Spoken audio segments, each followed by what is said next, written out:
Mimi ndo namuona bora. Mwingine anayeweza kumwaga maji pale watu wakajikunjua, alafu nyinyi kwenye mabenchi huku mnanyanyuka. Nani? Kwa mpinzani wako hiyo? Sijui, ndio maana nimekuuliza nani? Kibwana Shomari. Kibwana Shomari achezi, sio first 11. Nani?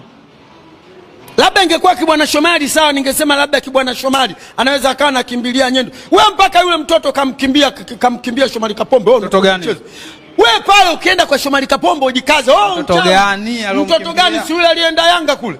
Wewe ujui akajifanya nenda Singida akaenda katua Yanga kule. Utakwenda Israeli. Sasa kumbe wewe unaweza ukamweka benchi Shomari Kapombe ukamnyanyua Ismail Mwenda. Sasa mbona mkule anaupiga mwingi Mwenda? Wana uhaba.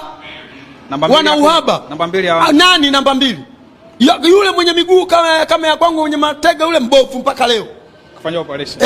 Watu wanaenda, ndio hayo nakwambia. Simba na Yanga wachezaji wao wanaochukua wana injury, wanawasajili hivyo hivyo kwa sababu ya bei nafuu. Kule alikotumika kule kaishaumia, watu wanasukuma nendeni huko tupeni hiyo. Hakuja Klamu hapa, yuko wapi sasa? Amecheza hata mpira, watu wao analogwa mabovu yale mnachukua.